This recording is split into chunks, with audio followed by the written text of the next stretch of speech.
My goodness. Thank you all for coming out today. Katie and the kids and I want to thank you for being here. And we have a little announcement we'd like to share with you. I want to talk with you today about the American dream, about the American dream we share, its powerful history, its current condition, and its urgent need of rebuilding.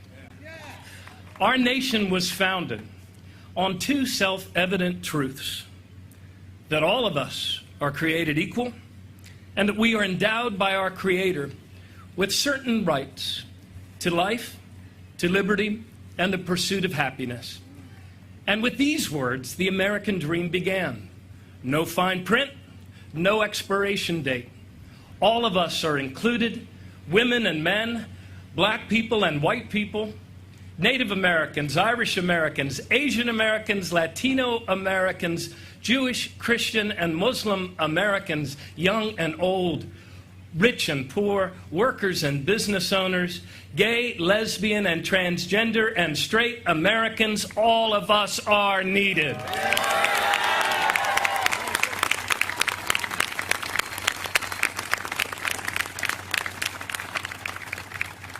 For in our idea of country, there is no such thing as a spare American. There is, however, a growing gap of injustice in our country today. It is the gap between the strong, just nation our children need for us to be and the nation we are in danger of becoming. For today, in America, 70% of us are earning the same or less than we were 12 years ago. And this is the first time that that has happened this side of World War II. Today in America, family-owned businesses and farms are struggling to compete with ever larger concentrations of corporate power. 50 years ago, the nation's largest employer was GM, and the average GM employee could send his kid to college on 2 weeks' wages. Today in America, with dreams of college and a decent paying job and a secure retirement slipping beyond the reach of so very many, the American dream seems for so many of us to be hanging by a thread. And yet, for America, there is always a yet. And the final thread that holds us just might be the strongest. It is the thread of generosity, compassion, and love that brings us together as one American people.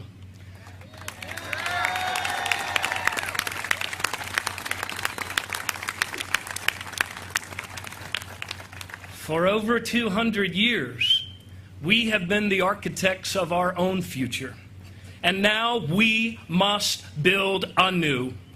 My father and mother, Tom and Barbara O'Malley, were born to the Great Depression, and they grew up to be part of that great generation of Americans that won the Second World War. My dad flew 33 missions over Japan in a B-24 Liberator and went on to college only because of the GI Bill. And my mom herself flew in the Civil Air Patrol at the age of 17.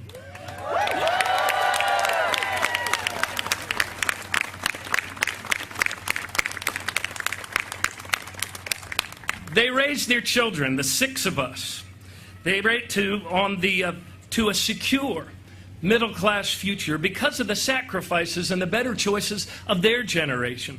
But they would never accept the notion that somehow theirs was the greatest generation, for they believed and they taught us that every generation of Americans has the ability and the sacred responsibility to make themselves great for their country.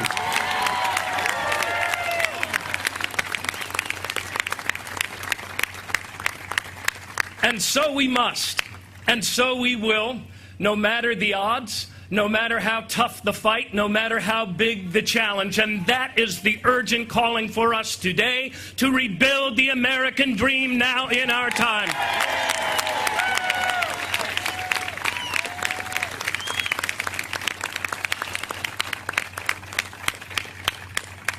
Last month, television sets around the world were filled with the anger and the rage and the flames of some of the humblest and hardest hit neighborhoods in Baltimore. For all of us who have given so much of our energies to making our city a safer, fairer, and more prosperous place, that was a heartbreaking night for all of us. For us, Baltimore is our country, and our country is Baltimore.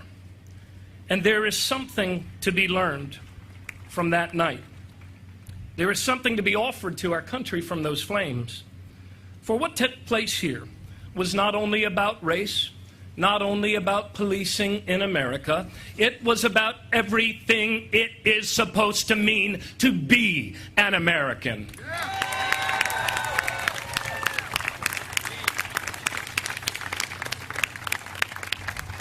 The scourge of hopelessness that happened to ignite here that evening transcends race.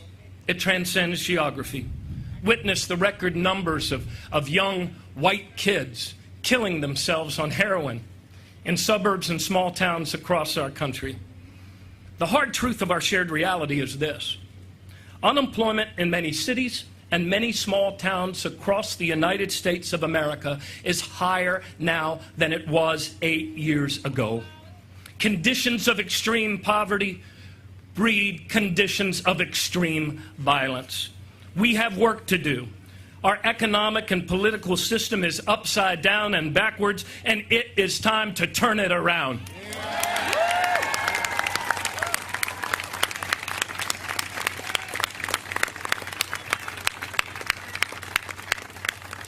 Understanding precedes action. And we must understand that what happened to our economy, the damage done to the American dream we share, did not happen by chance, nor was it merely the result of global forces somehow beyond our reach. Powerful, wealthy special interests here at home have used our government to create in our own country an economy that is leaving a majority of our people behind, an economy that has so concentrated wealth and power in the hands of the very few that it has taken opportunity out of the homes of the many.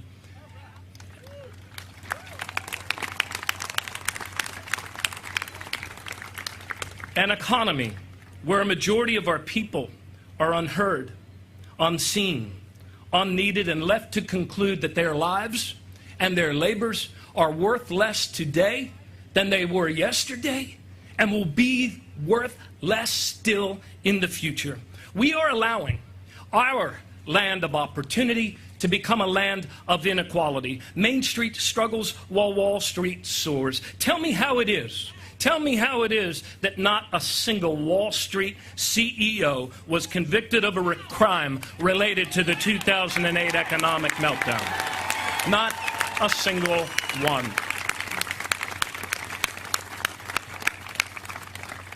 Tell me how it is that you can get pulled over in this country for having a broken taillight, but if you wreck the nation's economy, you're absolutely untouchable.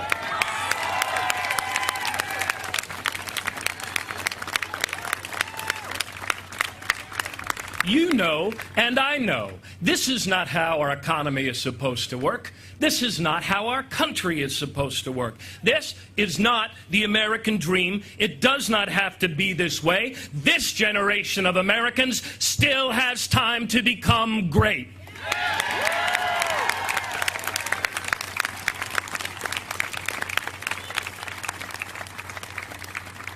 We have saved our country before, and we must save our country now, and we will do that by rebuilding the dream. As I look out here today over this original land of the free and the home of the brave, I see the faces of so very many who have helped so many people in the life of our city and the life of our state.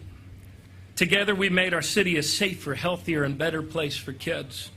Together we made our city believe again, and we invented a better and new way of governing called CityStat. And we got things done.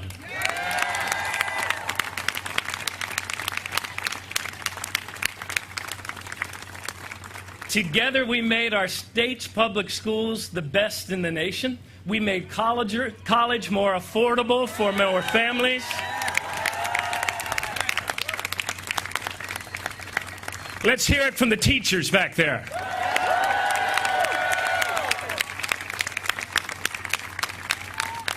We led our people forward through a devastating recession, and we took greater care to protect the land, the air, and the waters of our Chesapeake Bay. And we passed the DREAM Act, and we passed marriage equality.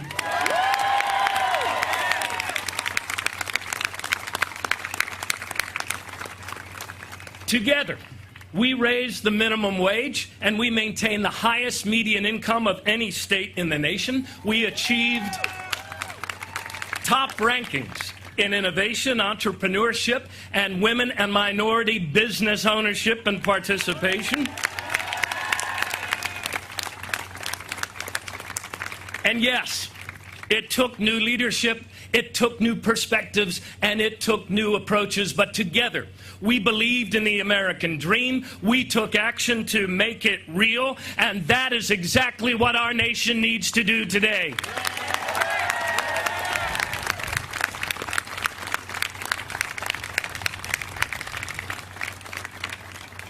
You see, our economy isn't money. Our economy is people. All of our people. We measure success by the growing prosperity and security of our people, all of our people. A stronger middle class is not the consequence of economic growth. A stronger middle class is the cause of economic growth.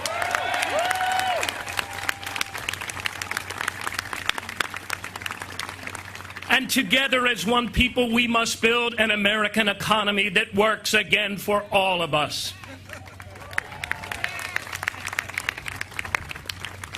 This means good jobs and wage policies that allow families to earn more as they work harder and harder.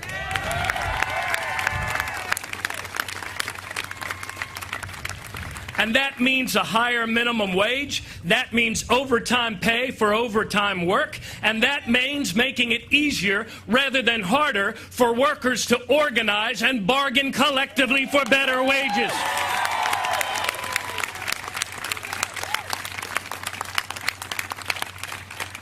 And if together we take these actions, the American dream will live again.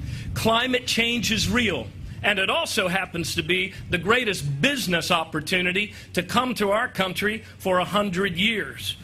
So, we must create an American jobs agenda for America's renewable energy future.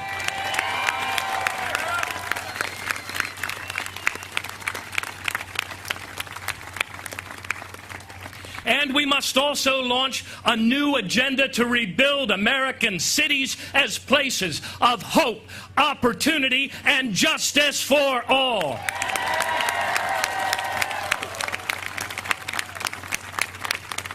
And if we take these actions, the dream will live again. For the sake of our country's security, our country's well-being, and our country's economic growth, we must also bring 11 million of our neighbors out of the shadows by passing comprehensive immigration reform.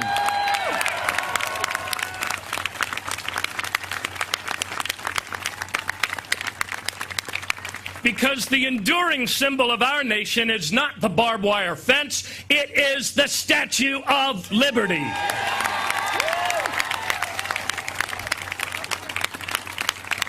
Yes, yes, yes. We are a nation of immigrants. We are a compassionate and generous people, and if we act according to our principles and the better angels of our nature, if we return, in other words, to our true selves, the dream will live again. Make no mistake about it. Our ability to lead the world, our ability to be safe in the world, depends on the strength of the American dream here at home. The challenges we face in this world today are not the challenges that we faced in the 1990s. So together, We must construct a new national security strategy and build new alliances that are forward-seeing and forward-acting.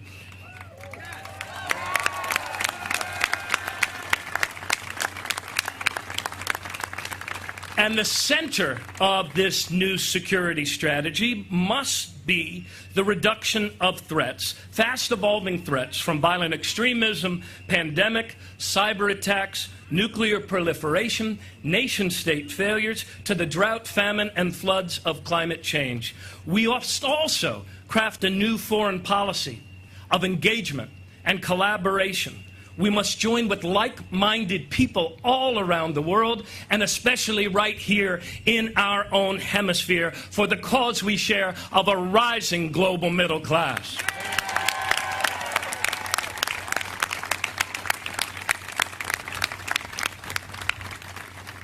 And we must put our national interests first. We must put America first. And we cannot and will not rebuild the American dream here at home, though, by catering to the voices of the privileged and the powerful. Let's be honest. They were the ones who turned our economy upside down in the first place. And they're the only ones who are benefiting from that. We need to prosecute cheats. We need to reinstate Glass-Steagall. And if a bank is too big to fail without wrecking our nation's economy, then we need to break it up before it breaks us again.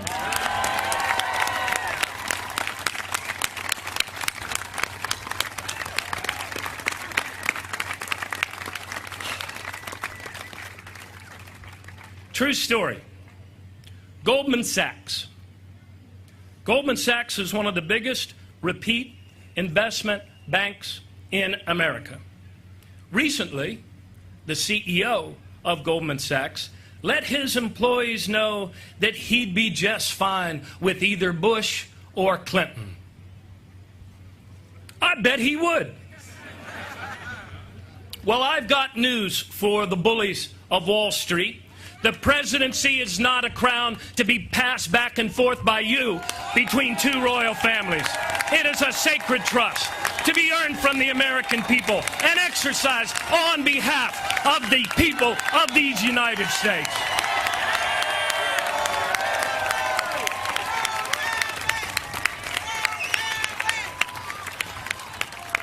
The only way we are going to rebuild the American dream is if we retake control of our own American government.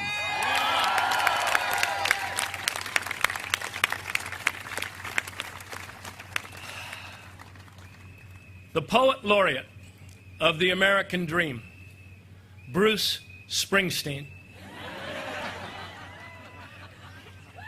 once asked, "Is a dream a lie if it don't come true? Or is it something worse?" Whether the American dream becomes a lie or becomes an ongoing truth that our children can enjoy, that our children can live, that our children can build upon, is really up to you and to me. It's up to all of us. It's not about Wall Street. It's not about the big banks. It's not even about big money trying to buy our elections. It's about us. It's about whether together we, the people, still have the will to become great Americans.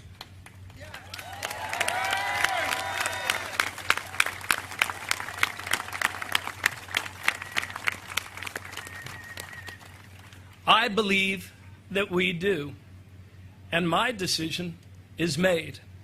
Now you will all have a vital choice to make next year, for the good of your families and for the good of the country that you love and the country that you carry in your hearts. And it is a choice that people will ask you about for years to come. And so, when a child with a world of learning ahead ask you who you voted for, I want you to be able to tell that child, I voted for you. When you see a dad sweating through another long shift in order to give his daughter a better future, I want you to be able to tell that dad, I voted for you. When you see a mom working long hours at 2 jobs for the dream of being able to send her only son to college, I want you to be able to tell her, I voted for you. And when you see a young father who hungers for a decent job to support his family, I want you to be able to tell him, I voted for you. For the story of our country's best days is not found in a history book, because this generation of Americans is about to write it.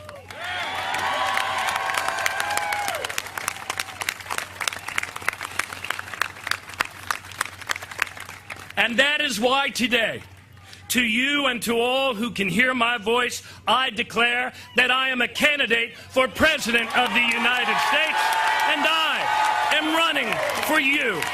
May God bless you, and may God bless the United States of America. Thank you.